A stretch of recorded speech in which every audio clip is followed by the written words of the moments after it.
முருகனை அபிஷேகம் பண்ணுற காட்சி ரொம்ப அரிதான காட்சி. நம்ம பார்க்கும்போதே ரொம்ப அற்புதம் நம்ம வாழ்க்கையில் நடக்கும். அதுவும் ஆறுமுகம் கொண்ட முருகரை எல்லா கோவிலில் இருப்பாரா கேட்டிங்கன்னா, எல்லா கோவில்லையும் இருக்கிறது இல்லை. ஏதோ ஒரு கோவிலில் தான் ஆறுமுகம் கொண்ட முருகர் இருக்கார். அவரும் நம்ம ஆறுமுகம் கொண்ட முருகனுக்கு அபிஷேகம் பண்ணுற காட்சி இருக்கே, ரொம்ப அற்புதமான காட்சி அது. அந்த காட்சியை பார்க்குறதுக்கு நம்ம பிரார்த்தம் இருந்தால் தான் அது கிடைக்கும். அது ஃபோன்லையாகட்டும், நம்ம கோயிலில் போய் பார்க்குறதாகட்டும், டிவியில் நம்ம போடும்போது அந்த காட்சி நம்ம பார்க்குறதாகட்டும், அது பிரார்த்தம் இருந்தால் தான் கிடைக்கும். இந்த கணத்தில் நம்ம முருகரை பார்க்குறோம்னா நமக்கு அந்த பிரார்த்தம் கிடைச்சிருக்குன்னு அர்த்தம். அந்த பிரார்த்தத்தால் நமக்கு என்ன பலன் கிடைக்கும்னா, நமக்கு கண்ணுக்கு தெரிஞ்சு தெரியாமல் எத்தனையோ எதிரிகள் இருப்பாங்க, நம்மளை பிடிக்காதவங்க இருப்பாங்க.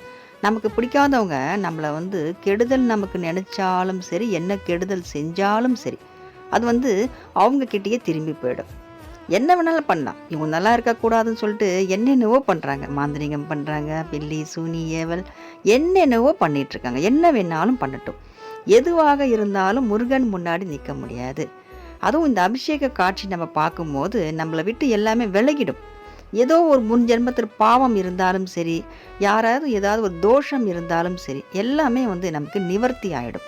முருகனை பால் அபிஷேகம் பண்ணுற காட்சி நம்ம பார்க்கும்போது நம்ம வாழ்க்கையில் இந்த மாதிரி கஷ்டங்கள் எல்லாம் நீங்கி நமக்கு சகல சௌபாகியமும் கிடைக்கிறதுல ரொம்ப ரொம்ப நமக்கு முக்கியமான ஒரு அபிஷேகம் தான் இந்த பால் அபிஷேகம். நிச்சயமாக கிடைக்கும். நமக்கு சகல சௌபாகியங்களும் நம்மளுக்கு கிடைச்சிரும். அதுதான் முருகர் உத்தரவு போடுறாரு. எந்த கெடுதலாக இருந்தாலும் சரி, என்ன வணங்கக்கூடிய ஒரு பக்தர்களுக்கு அது வரும்போது அவங்களுக்கே திருப்பி அனுப்பிடுவார்.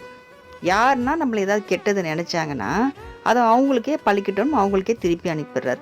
அதே மாதிரி நல்லது நினச்சா நல்லது நடக்கும்.